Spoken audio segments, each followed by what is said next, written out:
Uttar Pradesh home guard भर्ती परीक्षा 2025 की तैयारी कर रहे सभी साथियों का एक बार फिर से स्वागत है शिक्षा संकल्प के इस ऑनलाइन यूट्यूब प्लेटफॉर्म पर। कैसे हैं आप सभी साथी? आशा करते हैं कि आप लोग बहुत ही अच्छे होंगे, स्वस्थ होंगे। साथियों, आज के इस स्पेशल क्लास में यूपी होमगार्ड भर्ती 2025 के लिए जीके जीएस के 50 महत्वपूर्ण सवालों को कवर करने वाले हैं। आप लोग धैर्य के साथ अंत तक बने रहिएगा। यहाँ पर साथियों सेलेक्टेड क्वेश्चंस को ही कवर किया गया है जो परीक्षा के दृष्टिकोण से महत्वपूर्ण है। बिल्कुल सिलेबस के आधार पर ही क्वेश्चंस को तैयार किया गया है। आइए शुरुआत करते हैं बिना किसी देरी के। आप लोग पूरे धैर्य के साथ अंत तक बने रहिएगा और लास्ट में आप लोग अपना नाम स्कोर जरूर बताइएगा। देखिएगा आप लोग कितने सवालों को बिल्कुल सही कर पाते हैं। आइए शुरुआत कर लेते हैं बिना किसी देरी के। और क्वेश्चन नंबर पहला आपके स्क्रीन पर लग चुका है, सभी लोग आंसर करें। उत्तर प्रदेश होमगार्ड अधिनियम किस वर्ष लागू हुआ था? 1946 में, 1956 में, 1963 दिया है, 1973 दिया है। क्वेश्चन नंबर फर्स्ट का राइट आंसर क्या हो जाएगा? तो भाई जो भी साथी जा रहे हैं 1956 पर वो बिल्कुल करेक्ट हो जाएंगे। साथियों ध्यान रखिएगा, उत्तर प्रदेश होमगार्ड अधिनियम जो है ये आपका 1956 में लागू हुआ था। बी ऑप्शन आपका बिल्कुल करेक्ट आंसर है। अगला सवाल है, होमगार्ड का जो है मुख्य कार्य क्या होता है? न्यायिक कार्य करना, सैन्य कार्य, पुलिस का सहयोग, कर वसूली। क्वेश्चन नंबर सेकंड का यहाँ पर सभी साथी आंसर करेंगे। बिल्कुल बेसिक सा सवाल है, सभी साथियों का आंसर आना चाहिए। साथियों जो होमगार्ड का मुख्य कार्य होता है वो होता है पुलिस का सहयोग करना, यानी जो आपका यहाँ पर सी ऑप्शन दिया है बिल्कुल करेक्ट आंसर हो जाएगा। ठीक है भाई, अगला सवाल देखिएगा। उत्तर प्रदेश में होमगार्ड संगठन जो है किस विभाग के अंतर्गत आता है? गृह विभाग, रक्षा विभाग, शिक्षा विभाग, वित्त विभाग। क्वेश्चन नंबर थर्ड का राइट आंसर क्या हो जाएगा? यहाँ पर भाई सभी लोग आंसर करेंगे फटाफट भाई, थोड़ा स्पीड के साथ आप लोग चलिएगा। साथियों अगर हम बात करें उत्तर प्रदेश में जो होमगार्ड संगठन है ये आपका किसके अंतर्गत आता है? ध्यान रखिएगा, गृह विभाग के अंतर्गत आता है। जो ए विकल्प दिया है बिल्कुल आपका यहाँ पर राइट आंसर होगा। क्वेश्चन नंबर चौथा देखिएगा, होमगार्ड की स्थापना का मूल उद्देश्य क्या था? चुनाव कराना, आपदा प्रबंधन व सुरक्षा, टैक्स वसूली, प्रशासन चलाना। तो यहाँ पर आप देखेंगे साथियों जो पहला विकल्प दिया है बिल्कुल आपका यहाँ पर गलत है। टैक्स वसूली भी नहीं है और आपका प्रशासन चलाना ये भी आपका गलत हो जाएगा। जो बी ऑप्शन दिया है यही आपका बिल्कुल राइट आंसर हो जाएगा। होमगार्ड की स्थापना साथियों किस उद्देश्य के लिए करी गई थी? आपदा प्रबंधन व सुरक्षा के लिए। यहाँ पर बी ऑप्शन आपका बिल्कुल करेक्ट आंसर है। अगला सवाल देखें, होमगार्ड जो है स्वयं सेवक होते हैं, अस्थाई कर्मचारी, संविदा, अस्थाई, निजी। तो यहाँ पर क्वेश्चन नंबर 5 आपके स्क्रीन पर दिया है, सभी साथियों का यहाँ पर आंसर आना चाहिए। क्वेश्चन नंबर 5 का आपका करेक्ट आंसर क्या हो जाएगा? सभी लोग आंसर देंगे। तो भाई जो भी साथी जा रहे हैं ऑप्शन नंबर सी पर, अस्थाई स्वयं सेवक पर, वो बिल्कुल यहाँ पर करेक्ट हो जाएंगे। साथियों ध्यान रखिएगा सी ऑप्शन आपका बिल्कुल करेक्ट हो जाए। ठीक है भाई, आप लोग पूरे धैर्य के साथ अंत तक बने रहिएगा और लास्ट में अपना स्कोर जरूर बताइएगा कि आपने इन 50 सवालों में से कितने सवालों को बिल्कुल करेक्ट किया है। और इसी तरीके से साथियों एग्जाम में भी आपसे क्वेश्चन पूछे जाएंगे। क्वेश्चन नंबर 6 कहता है, भारत का जो है सबसे बड़ा राज्य जो है क्षेत्रफल की दृष्टि से कौन सा है? उत्तर प्रदेश, राजस्थान, मध्य प्रदेश और आपका दिया है महाराष्ट्र। क्वेश्चन नंबर 6 का राइट आंसर क्या हो जाएगा? सभी साथी आंसर देने का प्रयास करें। तो आप देखेंगे साथियों जो आपका क्षेत्रफल की दृष्टि से जो सबसे बड़ा राज्य है वो है राजस्थान। ऑप्शन नंबर बी बिल्कुल राइट आंसर हो जाएगा। और अगर आपसे पूछा जाए कि जनसंख्या के आधार पर जो है सबसे बड़ा राज्य कौन सा है, वो है साथियों आपका उत्तर प्रदेश। यानी सबसे अधिक जनसंख्या कहाँ पर निवास करती है? उत्तर प्रदेश। उत्तर प्रदेश की राजधानी साथियों क्या है? लखनऊ है। लखनऊ किस नदी के किनारे बसा हुआ है? गोमती नदी के किनारे बसा हुआ है। ठीक है भाई, तो आपका यहाँ पर बी ऑप्शन राइट हो जाएगा, राजस्थान। अगला सवाल देखिए, भारतीय संविधान का जनक जो है किसे कहा जाता है? क्वेश्चन नंबर 7 का सभी का यहाँ पर आंसर आना चाहिए। क्वेश्चन नंबर 7 का करेक्ट आंसर क्या हो जाएगा? सभी लोग आंसर देंगे। तो भारतीय संविधान का जनक साथियों किसे कहा जाता है? ध्यान रखिएगा, डॉक्टर बी आर अम्बेडकर को। किसे भाई? डॉक्टर बी आर अम्बेडकर को। ऑप्शन नंबर यहाँ पर बी बिल्कुल राइट आंसर हो जाएगा। ध्यान रखें, अगर आपसे पूछे कि प्रारूप समिति के अध्यक्ष कौन थे तब भी आप कहेंगे डॉक्टर बी आर अम्बेडकर ही प्रारूप समिति के अध्यक्ष थे। ठीक है, क्वेश्चन नंबर 8वां है, गुप्त साम्राज्य का संस्थापक जो है कौन था? क्वेश्चन नंबर 8 का राइट आंसर क्या हो जाएगा? यहाँ पर सबका आंसर आना चाहिए। चलिएगा, क्वेश्चन नंबर 8 का करेक्ट आंसर क्या हो जाएगा, सभी साथी आंसर देने का यहाँ पर प्रयास करेंगे। बात करें साथियों अगर हम यहाँ पर गुप्त साम्राज्य के संस्थापक की, तो चंद्रगुप्त प्रथम, कौन भाई, चंद्रगुप्त प्रथम थे। ऑप्शन नंबर यहाँ पर सी बिल्कुल राइट आंसर हो जाएगा। अगला सवाल, भारत का जो है राष्ट्रीय आदर्श वाक्य कौन सा है। क्वेश्चन नंबर 9 का यहाँ पर सभी लोग आंसर करिएगा। क्वेश्चन नंबर 9 का करेक्ट आंसर क्या हो जाएगा, भारत का जो है राष्ट्रीय आदर्श वाक्य साथियों कौन सा है, सत्यमेव जयते, यानी हमेशा यानी सदा सत्य की ही विजय होती है। ऑप्शन नंबर बी आपका यहाँ पर बिल्कुल राइट आंसर हो जाएगा। और साथियों अगर आपसे पूछा जाए कि सत्यमेव जयते किस उपनिषद से लिया गया है, आप कहिएगा मुंडक उपनिषद से लिया गया है। ऑप्शन नंबर बी वाले साथी यहाँ पर बिल्कुल राइट है। अगला सवाल, एक बार सभी लोग सेशन को आप लोग लाइक कर दीजिएगा, शेयर कर दीजिएगा, बहुत मेहनत के साथ इस कंटेंट को तैयार किया जाता है। क्वेश्चन नंबर 10 का आंसर बताइए, नीली क्रांति का संबंध किससे है। चलिए, नीली क्रांति का संबंध किससे है, यहाँ पर सभी साथियों का आंसर आना चाहिए, बताएं सही उत्तर आपका क्या हो जाएगा। अगर बात करें साथियों यहाँ पर नीली क्रांति की, तो आप कहिएगा यहाँ पर मत्स्य उत्पादन यानी मत्स्य पालन से। ऑप्शन नंबर बी आपका बिल्कुल राइट आंसर हो जाएगा। ठीक है भाई, दुग्ध उत्पादन आप सभी जानते होंगे, श्वेत क्रांति का संबंध किससे है भाई, दुग्ध उत्पादन से होता है। ठीक, अगला सवाल देखें, ये रहा आपके स्क्रीन पर, पृथ्वी का जो है सबसे निकट ग्रह कौन सा है। क्वेश्चन नंबर 11 का राइट आंसर आप लोग बताएं, पृथ्वी का जो है सबसे निकट ग्रह साथियों कौन सा है, मंगल है, शुक्र है, बुध है, बृहस्पति है। तो बात करें साथियों यहाँ पर जो आपसे पूछा है सबसे निकट ग्रह पृथ्वी के कौन है, तो वो है साथियों बुध। और अगर आपसे सवाल पूछा जाए कि सबसे छोटा ग्रह सौरमंडल का कौन सा है, आप कहिएगा बुध जो है सबसे छोटा ग्रह है। बात करें साथियों बृहस्पति की, तो ये जो है सौरमंडल का सबसे बड़ा ग्रह है। ठीक है, और आप जानते होंगे साथियों शुक्र की अगर हम यहाँ पर बात करें तो इसे जो है चमकीला ग्रह कहते हैं। क्या भाई, चमकीला ग्रह कहते हैं, इसे भोर का तारा भी कहते हैं, सांझ का तारा भी इसे कहते हैं। मंगल की बात करें साथियों, इसे जो है लाल ग्रह कहा जाता है। ठीक है, तो यहाँ पर भाई जो भी साथी ऑप्शन नंबर सी पर जा रहे हैं वो बिल्कुल राइट है, बुध। अगला सवाल, भारत में जो है योजना आयोग की स्थापना कब हुई थी। क्वेश्चन नंबर 12 का आंसर आप लोग करिएगा फटाफट। चलिए, भारत में जो है योजना आयोग की स्थापना, तो बात करें साथियों योजना आयोग की, तो इसकी स्थापना कब करी गई थी, 1950 में करी गई थी। बी ऑप्शन राइट हो जाएगा। लेकिन साथियों वर्तमान समय में आप देखेंगे योजना आयोग के स्थान पर नीति आयोग का गठन कर दिया गया है। कब किया गया, 2015 में जो है नीति आयोग का गठन किया गया। ठीक है भाई, तो यहाँ पर आप देखेंगे साथियों जो राइट आंसर हो जाएगा वो हो जाएगा आपका बी ऑप्शन बिल्कुल करेक्ट हो जाएगा। योजना आयोग की स्थापना 1950 में करी गई थी। गंगा नदी का जो है उद्गम स्थल साथियों कहाँ से है। क्वेश्चन नंबर 13 का आंसर बताएंगे आप लोग। गंगा नदी का जो है उद्गम स्थल कहाँ से है, सभी का यहाँ पर आंसर आना चाहिए। तो भाई जो भी लोग यहाँ पर बता रहे हैं गंगोत्री, वो बिल्कुल यहाँ पर राइट हो जाएंगे। ए ऑप्शन आपका बिल्कुल करेक्ट आंसर हो जाएगा। ठीक है भाई, ए ऑप्शन वाले साथी यहाँ पर बिल्कुल राइट हो जाएंगे, यानी उत्तराखंड से। अगला सवाल क्वेश्चन नंबर 14 है, भारतीय संसद के कितने सदन होते हैं। कई बार हमने आपको बताया है, आपको पता भी होगा। क्वेश्चन नंबर 14 का राइट आंसर क्या है बताएं। तो बात करें साथियों अगर हम यहाँ पर भारतीय संसद की, तो भारतीय संसद के जो है 2 सदन होते हैं। कौन कौन से, एक है आपकी लोकसभा और दूसरी होती है आपकी साथियों राज्यसभा। राज्यसभा को साथियों उच्च सदन कहा जाता है, और ध्यान रखिएगा राज्यसभा को जो है उच्च सदन कहा जाता है, और इसे साथियों अस्थाई सदन भी कहते हैं। क्या भाई, अस्थाई सदन भी कहते हैं। लोकसभा की बात करें साथियों, इसे जो है निम्न सदन कहा जाता है। ठीक है, और लोकसभा को साथियों अस्थाई सदन कहते हैं। क्या भाई, अस्थाई सदन कहते हैं। ठीक है, इन सारे पॉइंट्स को आप लोग याद रखिएगा। लोकसभा के सदस्यों का कार्यकाल साथियों 5 वर्ष होता है, और राज्यसभा के सदस्यों का कार्यकाल होता है 6 वर्ष। ठीक, तो यहाँ पर भाई भारतीय संसद के कितने सदन हैं, 2 हैं। ऑप्शन नंबर बी आपका राइट हो जाएगा। देखिए साथियों एक सवाल और पेपर में बनता है संसद से ही, आपसे इस तरीके से पूछा जाएगा, आप कंफ्यूज हो जाएंगे। आपसे पूछा जाएगा कि भारतीय संसद के जो है कितने अंग हैं, तब आप कहिएगा 3 अंग होते हैं। कौन कौन से, लोकसभा, राज्यसभा, राष्ट्रपति इसमें शामिल हो जाता है। ठीक है भाई, यानी अंग कितने होते हैं, लोकसभा, राज्यसभा और राष्ट्रपति, 3 अंग होते हैं। सदन पूछे तब आप कहिएगा 2, लोकसभा और राज्यसभा। ठीक, अगला सवाल, जय जवान जय किसान का नारा जो है किसके द्वारा दिया गया। क्वेश्चन नंबर 15 का राइट आंसर बताएं आप लोग। चलिएगा भाई, जय जवान जय किसान का नारा जो है किसके द्वारा दिया गया। याद रखिएगा दोस्तों, लाल बहादुर शास्त्री जी के द्वारा जो है जय जवान जय किसान का नारा दिया गया था। आपका यहाँ पर जो बी ऑप्शन दिया है यही बिल्कुल आपका राइट आंसर हो जाएगा। देखते भाई आज आप लोग इन 50 सवालों में से कितने सवालों को सही कर पाते हैं। और मैं आपको विश्वास दिलाता हूँ यदि आप लोग डेली इन क्लासेस को अटेंड करेंगे तो आप लोग मान के चलिएगा आपका स्कोर जो है बहुत ही बेहतरीन होगा। ठीक है, सवाल नंबर नेक्स्ट है, विटामिन सी की कमी से जो है कौन सा रोग होता है? क्वेश्चन नंबर 16 का आंसर आप लोग बताएं।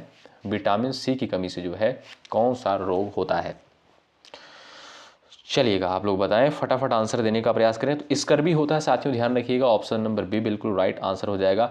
और साथियों विटामिन सी जो है प्रचुर मात्रा में किस में पाया जाता है? आप सभी जानते होंगे, आंवला हो गया आपका, नींबू हो गया, इसमें जो है विटामिन सी की मात्रा पाई जाती है। ठीक है, तो ऑप्शन नंबर बी आपका राइट हो जाएगा, विटामिन सी की कमी से जो है स्कर्वी होता है। अगला सवाल देखें, ये रहा, भारत की जो है पहली महिला प्रधानमंत्री कौन थी? क्वेश्चन नंबर 17 का राइट आंसर बताएं आप लोग।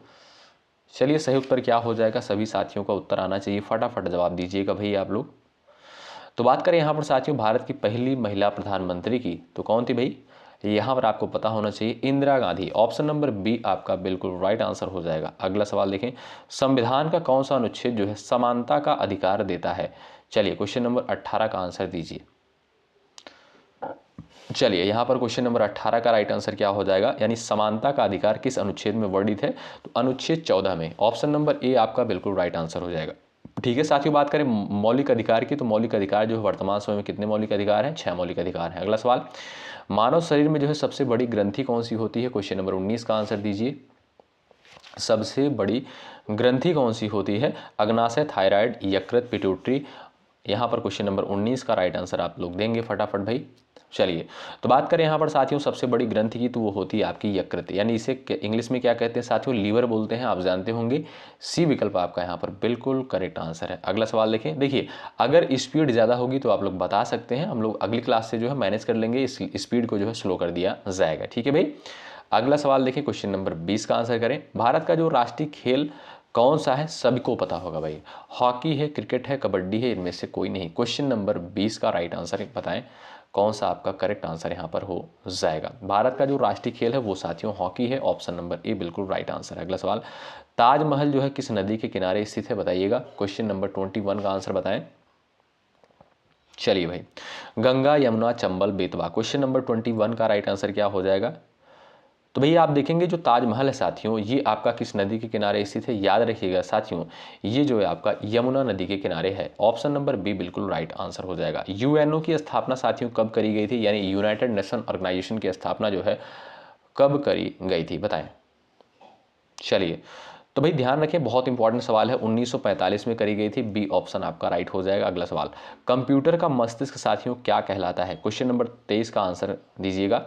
कंप्यूटर का मस्तिष्क जो है किसे कहा जाता है? रैम को, हार्ड डिस्क को, सीपीयू को, या मॉनिटर को? बताएं। तो भाई कंप्यूटर का जो मस्तिष्क होता है साथियों वो होता है सीपीयू।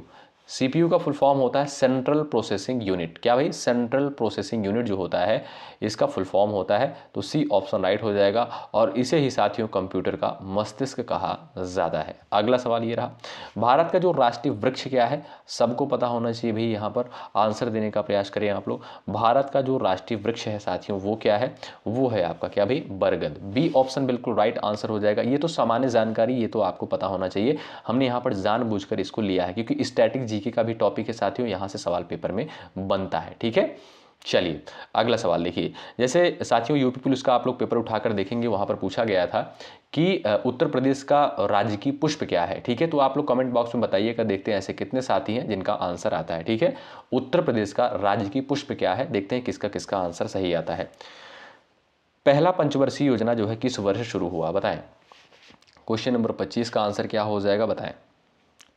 तो भाई जो पहली पंचवर्षीय योजना की शुरुआत हुई थी वो कब हुई थी भाई? 1951 में। कब साथियों? 1951 में। ऑप्शन नंबर यहाँ पर सी जो है बिल्कुल करेक्ट हो जाएगा। मानव हृदय में जो है कितने कक्ष होते हैं? 2, 3, 4, 5 बताएं। यहाँ पर 26 नंबर का क्वेश्चन दिया है, इसका सही उत्तर क्या हो जाएगा आप लोग बताएं। तो साथियों आप जानते होंगे, नहीं जानते तो जान लीजिए, हृदय में जो है 2 आपके अलिंद होते हैं और 2 आपके निलय होते हैं, यानी ओवरऑल जो है कुल 4 कक्ष होते हैं। याद रखिएगा, ऑप्शन नंबर जो सी दिया है यही आपका बिल्कुल सटीक आंसर है। अशोक का राज चिन्ह जो है लिया गया है सारनाथ से, मथुरा से, पाटलिपुत्र से, उज्जैन से। क्वेश्चन नंबर 27 का राइट आंसर क्या है? बताएं। अशोक का जो राज्य चिन्ह है ये साथियों कहाँ से लिया गया है? तो ये साथियों याद रखिएगा आप लोग, ये आपका सारनाथ से लिया गया है। ऑप्शन नंबर आप देखेंगे जो ए दिया है यही आपका बिल्कुल करेक्ट आंसर है। अगला सवाल, भारत की मुद्रा क्या है? अब बताइए, इसका तो आंसर आपको पता होना चाहिए। रुपया, डॉलर, पाउंड, दिनार। क्वेश्चन नंबर 28 का राइट आंसर बताएं आप लोग। तो भाई जो भारत की मुद्रा है वो है रुपया। बताने की आवश्यकता नहीं है, आप सभी को पता होगा, मुझे पूरा भरोसा है। ए ऑप्शन आपका राइट है। अगला सवाल, लोकसभा का जो अधिकतम कार्यकाल कितना होता है? क्वेश्चन नंबर 29 का आंसर बताएं। अभी थोड़ी देर पहले हमने डिस्कस किया है, बताइए। लोकसभा के बारे में हमने अभी आपको बताया साथियों। लोकसभा जो है निम्न सदन इसे कहते हैं और इनके सदस्यों का कार्यकाल होता है 5 वर्ष। राज्यसभा आपसे पूछे तब आप कहिएगा 6 वर्ष। ठीक है, आशा करता हूं समझ गए होंगे। और ये रहा क्वेश्चन नंबर 30, सौर मंडल का जो है सबसे बड़ा ग्रह कौन सा है? Shani, Brihaspati, Uranus, Neptune. बताएं। क्वेश्चन नंबर 30 का छाप दीजिएगा आंसर आप लोग फटाफट भाई। सौर मंडल का जो है सबसे बड़ा ग्रह जो है कौन सा है? यहां पर सभी दोस्त आंसर देने का प्रयास करें क्वेश्चन नंबर 30 का। तो यहाँ पर देखेंगे साथियों, जो सौर मंडल का सबसे बड़ा ग्रह है वो है आपका कौन सा भाई? बृहस्पति है। ऑप्शन नंबर बी करेक्ट हो जाएगा। सबसे छोटा ग्रह बुध। ठीक है, ये रहा अगला सवाल। रक्त का लाल रंग साथियों किसके कारण होता है? क्वेश्चन नंबर 31 का आंसर बताएं। रक्त का जो है लाल रंग किसके कारण होता है? यहाँ पर सबका आंसर आना चाहिए। तो वो है साथियों आपका हीमोग्लोबिन के कारण जो है रक्त का जो रंग होता है वो लाल रंग होता है। ऑप्शन नंबर बी बिल्कुल राइट आंसर हो जाएगा, हीमोग्लोबिन के कारण। भारत का जो राष्ट्रीय गान है किसने लिखा था? क्वेश्चन नंबर 32 का आंसर बताइएगा। चलिए, भारत का राष्ट्रीय गान जो है किसके द्वारा लिखा गया था? जानते होंगे भाई आप लोग। यहाँ पर राइट आंसर हो जाएगा टैगोर, यानी रविन्द्रनाथ टैगोर जी के द्वारा जो है भारत का राष्ट्रीय गान लिखा गया था। ऑप्शन नंबर बी बिल्कुल राइट आंसर हो जाएगा भाई। अगला सवाल, भारतीय संविधान कब लागू हुआ? क्वेश्चन नंबर 33 का आंसर बताइए। देखते हैं भाई, लास्ट में आप लोग स्कोर जरूर बताइएगा कि आपने इन 50 सवालों में से कितने सवालों को राइट किया है। भारतीय संविधान साथियों लागू कब हुआ था? तो 26 जनवरी 1950 को जो है भारतीय संविधान लागू हुआ था। यहाँ पर सी ऑप्शन बिल्कुल राइट आंसर हो जाएगा। और साथियों यहाँ पर जो आपका 26 नवंबर 1949 दिया है, इस दिन साथियों भारतीय संविधान को अपनाया गया था, अंगीकृत किया गया था। ठीक है भाई। और 15 अगस्त 1947 को आप जानते होंगे हमारा भारत देश जो है आज़ाद हुआ था, यानी इसी दिन साथियों स्वतंत्रता दिवस के रूप में मनाते हैं। ठीक, सबसे हल्की धातु कौन सी है? क्वेश्चन नंबर 34 का आंसर बताएं। सबसे हल्की धातु इसमें से आपका कौन सा है? Sodium, lithium, aluminium, potassium. Question number 34 का आंसर यहाँ पर छाप दीजिएगा फटाफट भाई। और लाइक की संख्या साथियों बढ़ाते चलिएगा, इससे हमारा भी मनोबल बढ़ता है और आपके लिए बेहतर कंटेंट लाने का प्रयास करेंगे। चलिए, 34 सबसे हल्की धातु यहाँ पर देखेंगे तो वो है साथियों आपकी लिथियम। ऑप्शन नंबर बी बिल्कुल राइट आंसर हो जाएगा। अगला सवाल, भारत की जो पहली रेल जो है कहाँ चली थी? क्वेश्चन नंबर 35 है। और कब चली थी बताइएगा, सभी लोग आंसर करिएगा। तो यहाँ पर साथियों जो भारत की पहली रेल थी ये आपका मुंबई से ठाणे चली थी, याद रखिएगा, बी ऑप्शन राइट हो जाएगा। कब? 1853 में। कब साथियों? 1853 में। अगला सवाल, पृथ्वी का जो सबसे बड़ा महासागर है वो कौन सा है? 36 का आंसर यहाँ पर करिएगा। पृथ्वी का जो है सबसे बड़ा महासागर जो है कौन सा है? क्वेश्चन नंबर 36 का राइट आंसर आपका क्या हो जाएगा? तो आप देखेंगे साथियों वो जो है आपका प्रशांत महासागर, ये आपका सबसे बड़ा महासागर के अंतर्गत आता है। अगला सवाल, सवाल नंबर यहाँ पर 37 है। मानव शरीर की सबसे छोटी हड्डी का नाम आप लोग बता दीजिए भाई। चलिए, मानव शरीर की जो है सबसे छोटी हड्डी का नाम बता दीजिए। तो वो है साथियों आपकी स्टेपीज होती है। ऑप्शन नंबर बी बिल्कुल राइट आंसर हो जाएगा। और ये साथियों कान की हड्डी होती है, कान में पाई जाती है। ये मानव शरीर की जो है सबसे छोटी हड्डी होती है। सबसे बड़ी हड्डी अगर आपसे पूछा जाए कि सबसे बड़ी हड्डी कौन सी होती है, तो उसे कहते हैं साथियों फीमर। क्या बोलते हैं? फीमर बोलते हैं। और ये जांघ की हड्डी होती है। ठीक है, अगला सवाल देख लीजिए। भारतीय राष्ट्रीय कांग्रेस की स्थापना कब हुई थी बताइए। 38 का यहाँ पर आंसर दीजिएगा। और इसकी स्थापना साथियों किसके द्वारा करी गई थी? फटाफट आप लोग आंसर दीजिएगा।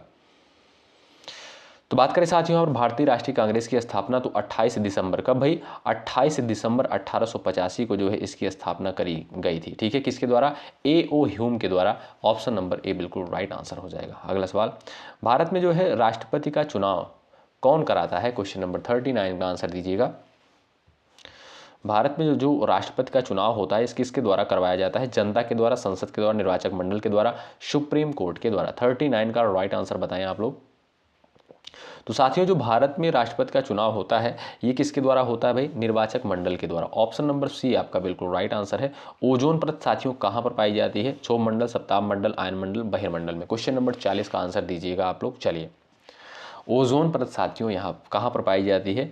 चलिएगा, ओजोन परत आप सभी साथियों को पता होगा, जो सूर्य से आने वाली हानिकारक किरणें होती है उनको जो है रोकने का कार्य करती है ओजोन की परत। और ये कहाँ पर पाई जाती है? समताप मंडल में पाई जाती है। ऑप्शन नंबर भी बिल्कुल राइट आंसर हो जाएगा। अगर आपसे मैं पूछूं कि जो मौसम में सभी घटनाएं होती है, जैसे बारिश आना, आंधी तूफान आना, ये सभी घटनाएं साथियों किस मंडल के अंतर्गत होती हैं, क्या आप बता सकते हो? देखते हैं किसका किसका आंसर आता है। भारत का जो सबसे लंबा बांध है, क्वेश्चन नंबर 41 का आंसर दे दीजिएगा आप लोग यहाँ पर भाई। चलिए बताएं फटाफट, भारत का जो है सबसे लंबा बांध कौन सा है। यहाँ पर सभी दोस्तों का आंसर आना चाहिए, फटाफट आंसर दीजिएगा आप लोग भाई। तो वो है साथियों आपका हीराकुंड बांध। ऑप्शन नंबर बी आपका बिल्कुल राइट आंसर हो जाएगा। इसकी लंबाई की बात करें साथियों, 25.8 किलोमीटर लगभग इसकी लंबाई है। ठीक है, अगला सवाल, संविधान सभा के अध्यक्ष का नाम बता दीजिए आप लोग। चलिए, संविधान सभा के अध्यक्ष का नाम क्या था, फटाफट यहाँ पर आंसर दे दीजिएगा। क्वेश्चन नंबर 42 का आंसर। चलिए भाई, तो यहाँ पर देखेंगे साथियों राइट आंसर आपका क्या हो जाएगा। संविधान सभा के अध्यक्ष कौन थे, यहाँ पर आपका राइट आंसर हो जाएगा राजेंद्र प्रसाद जी थे। ऑप्शन नंबर सी बिल्कुल और राइट आंसर हो जाएगा। अगला सवाल देख लीजिए, मानव शरीर में जो है कुल कितने दांत होते हैं, सबको पता होगा भाई। 43 का आंसर बता दीजिए आप लोग। ये तो बिल्कुल बेसिक सा सवाल है। चलिए, तो भाई यहाँ पर जो आपका राइट आंसर हो जाएगा 32, ऑप्शन नंबर सी बिल्कुल करेक्ट आंसर होगा। अगला सवाल, भारत छोड़ो आंदोलन साथियों कब हुआ था, क्वेश्चन नंबर 44 का आंसर दीजिएगा। अच्छा, जो लोग सोच रहे हैं बहुत ज़्यादा सिंपल ये सेट है, तो आप लोग जरूर स्कोर बताइएगा। देखते हैं कितने सवाल आप लोग सही कर पाते हैं इन 50 सवालों में से। चलिए, और विश्वास मानिएगा साथियों, बिल्कुल सिलेबस के आधार पर यहाँ पर कंटेंट को तैयार किया गया है। ठीक है, और आप जानते हैं होमगार्ड का पेपर है तो बहुत ज़्यादा टफ लेवल का पेपर नहीं आएगा। भारत छोड़ो आंदोलन की बात करें साथियों, तो यहाँ पर जो राइट आंसर आपका हो जाएगा 1942 में। ठीक है, तो भारत छोड़ो आंदोलन की शुरुआत साथियों महात्मा गांधी के द्वारा 1942 में करी गई थी। ऑप्शन नंबर जो सी दिया है ये आपका बिल्कुल राइट आंसर है। अगला सवाल, आरबीआई की स्थापना साथियों कब करी गई थी, क्वेश्चन नंबर यहाँ पर 45 है, इसका आंसर दीजिएगा आप लोग।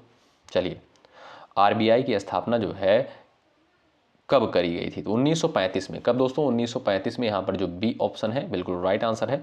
सबसे तेज चलने वाली जो मांसपेशी किसमें होती है बताइए, पैर में, हाथ में, आंख में, गर्दन में। चलिए, तो आप देखेंगे साथियों यहाँ पर जो आंख दिया है आपका आई, यानी ऑप्शन नंबर सी बिल्कुल राइट आंसर है। अगला सवाल, भारत का राष्ट्रीय पुष्प कौन सा है भाई, 47 का आंसर बताइएगा। चलिए भाई, यहाँ पर हमने जानबूझकर साथियों यहाँ पर क्वेश्चन से लिया है, ये जो आपके सामान्य क्वेश्चन होते हैं। ठीक है, तो आप लोग इसका आंसर जरूर दीजिएगा। नेक्स्ट पार्ट में जो है यहाँ पर आपको चेंज देखने को मिलेगा। ठीक है, लेवल जो है थोड़ा सा बढ़ा दिया जाएगा। चलिए, भारत का जो राष्ट्रीय पुष्प होता है आप सभी को पता होगा भाई, कमल। ऑप्शन नंबर बी बिल्कुल राइट आंसर है। अगला सवाल देख लीजिए, संविधान का जो भाग 4 है किससे संबंधित है, क्वेश्चन नंबर 48 का यहाँ पर आंसर बताइए। चलिए, 48 का यहाँ पर आंसर दीजिएगा। संविधान का जो भाग 4 है साथियों ये आपका किससे संबंधित है। चलिएगा, तो ये साथियों आपका नीति निर्देशक तत्व से संबंधित है। ऑप्शन नंबर बी बिल्कुल राइट आंसर हो जाएगा। साथियों, भारतीय संविधान में आप देखेंगे नीति निर्देशक तत्व की अवधारणा, इसका उल्लेख साथियों भाग 4 में किया गया है। अनुच्छेद 36 से 51 के तहत इसको रखा गया है भारतीय संविधान में। ठीक है, और नीति निर्देशक तत्व की अवधारणा जो है आयरलैंड के संविधान से ली गई है, ये भी पॉइंट ध्यान रखें। अगला सवाल, कंप्यूटर की भाषा जो होती है 0 और 1 कहलाती है क्या, उच्च भाषा, मशीन भाषा, जावा, सी भाषा। क्वेश्चन नंबर 49 का आंसर दीजिएगा। चलिए, तो वो है साथियों आपकी कौन सी, यहाँ पर जो भी साथी जा रहे हैं मशीन भाषा पर, वो बिल्कुल राइट हो जाएंगे। बी ऑप्शन राइट है। भारत का सर्वोच्च न्यायालय जो है कहाँ पर स्थित है, क्वेश्चन नंबर 50 का सभी लोग आंसर करिएगा। देखते हैं भाई क्वेश्चन नंबर 50 का किसका किसका आंसर आता है। इससे ये भी पता चलेगा कि ऐसे कितने साथी जो अंत तक क्लास में बने थे। ठीक है भाई, ज़रूर आप लोग इसका आंसर करिएगा और ये भी बताएं कि आपने इन 50 सवालों में से कितने सवालों को बिल्कुल राइट किया है, आपका स्कोर कितना गया है। ठीक है, तो साथियों इसी तरीके से आपको होमगार्ड की क्लासेस प्रोवाइड की जाएंगी जो जीके जीएस की हैं। अभी बहुत सारी क्लासेस आपको दी जाएंगी, आप लोग बस इसी तरीके से बने रहिएगा। ठीक है, एक बार सभी लोग सेशन को शेयर कर दीजिएगा अपने सभी साथियों के पास। मिलते हैं आपसे अगली क्लास में, तब तक के लिए जय हिंद, जय भारत।